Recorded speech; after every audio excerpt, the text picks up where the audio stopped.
Hello, in today's video I'm going to go over a project I've been working on.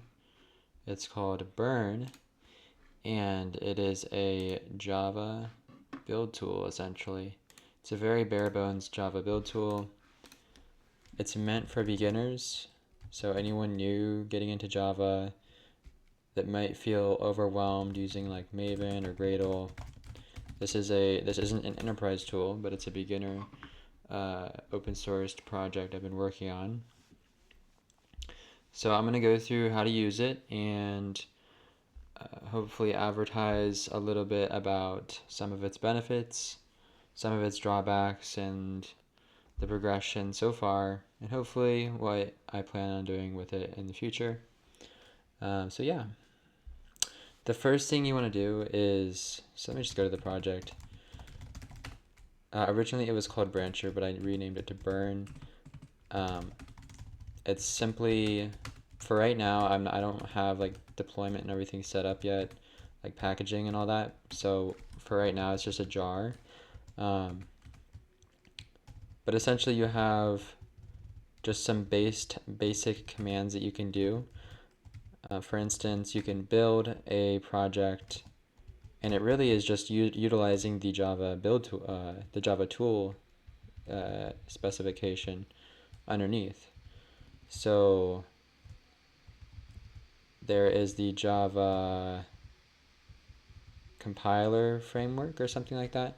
Basically, it's the tool provider right here, and it's just utilizing the Java JVM tools to help me compile Java source code, package it into like a jar file or something, just build it and run the code. So it's very, like I said, it's very bare bones, but I'll just go through a demo real quick. So let's say you want to make just a simple hello world program. Well, the command, I created an alias because it's a jar file. Usually you do like java-jar and then the jar file, but I made an alias for burn.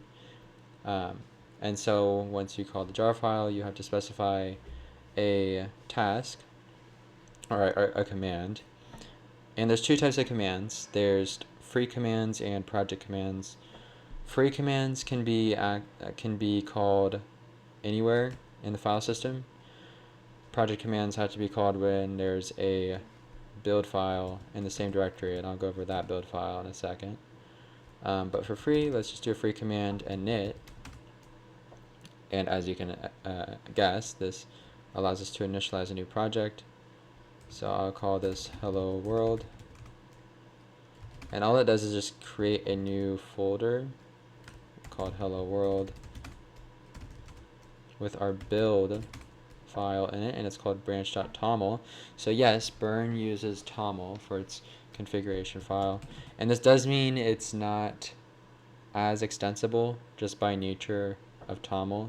It's not like a DSL or anything like that, but you'll definitely have, hopefully I plan on having like a bunch of configuration for it, similar to just like cargo.toml and stuff. But if we look in here, there's some configuration already laid out. So Burn is module first in terms of its design, meaning that you must have everything.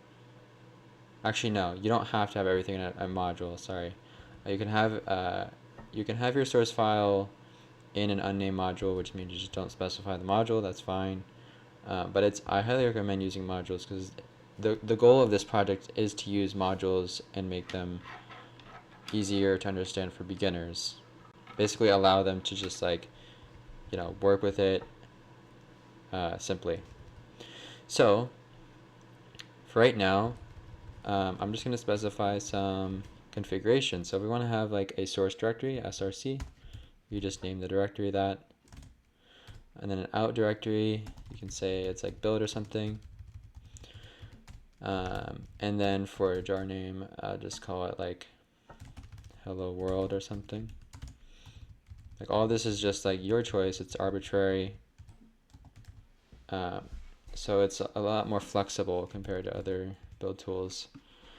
So module source, you don't have to specify this, but it's just gonna, if you don't, it's gonna be the same as your source directory. But this is just where like you'll find modules when you run your code. So I'm going to just get rid of it because I don't need it.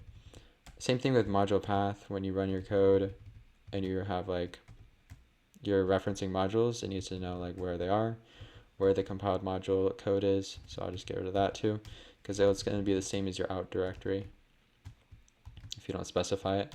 And then main module will just be the name of that module you want to invoke.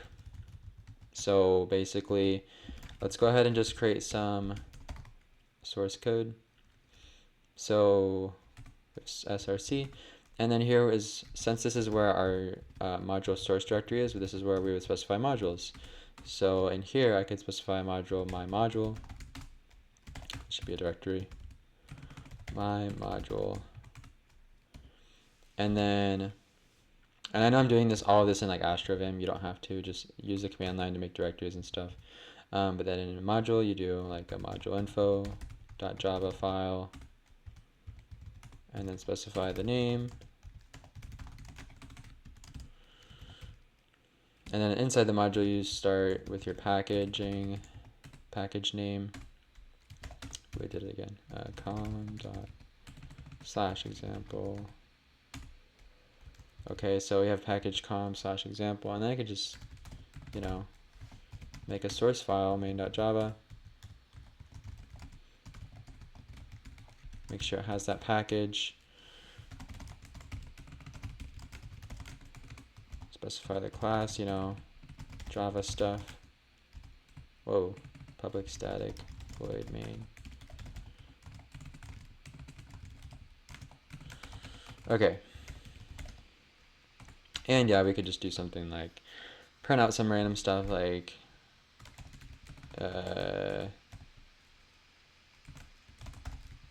current directory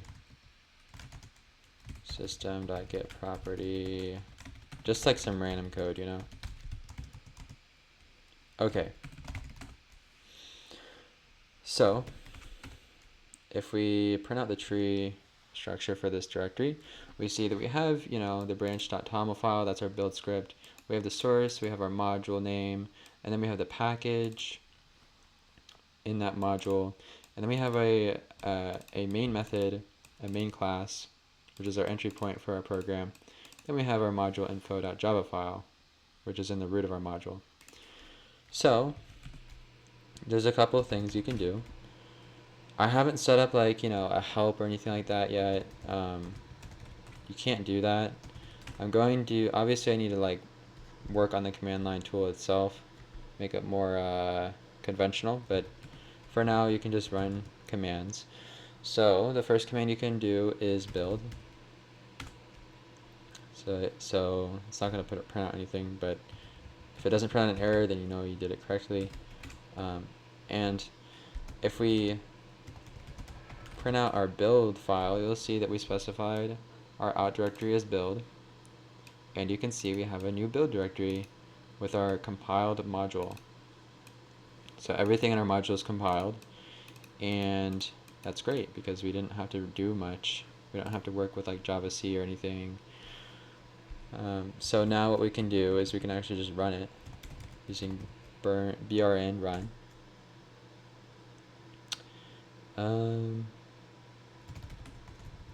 Let's see.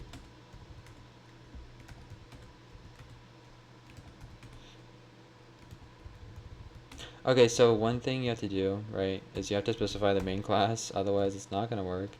So all you have to do is specify the main class using the fully qualified like package name. Fully qualified class name, I guess. And then you also need to specify the main module. This is just the module it's going to call from the build directory, from the module path. So in our case, in the build directory, we see that we only have one directory, my module, so we would say my module. And now this should work.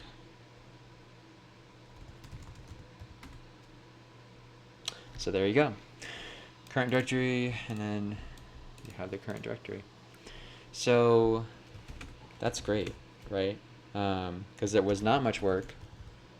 And if you're a beginner for Java, modules are probably something that like, okay, I'm going to skip this. I'm not going to learn it right away.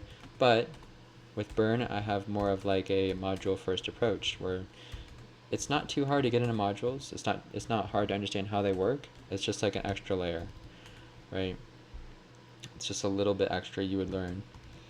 But then you can just like use it like normal. Like all other like with other build tools, right? You can just use it very easily. Okay. So some other stuff you can do. There's not really much to it besides this. Another thing you can do is create a jar file, right? I'm still working on like getting like dependency stuff, like all that worked out, but this is just the first demo. So, but if you want to make an executable jar file, since there's no module dependencies for this module, it's very straightforward. You just do burn archive, and it'll create a lib folder in build, and it'll, given your configuration in branch.toml, we said the jar name was hello world, so it's hello world.jar. So we can just run that using the java-jar command. And there you go. So that's how you make an executable jar. It's not going to work if you have dependencies, of course. So really this is like, this build tool is meant for people like just beginning with Java. Dependencies are probably going to be a little tricky to integrate or to implement. But hey, it might work out, and then, you know, it'll be even more useful. So that's pretty much it. I highly recommend starting this repository. I mean, it hasn't taken me that long to create, but it's definitely a passion project of mine, so I'm definitely going to be working on it more. If you have any suggestions or anything like that, want to contribute, just go check out the wiki article, or the wiki in my GitHub. And yeah, that's pretty much it. Thank you so much for watching.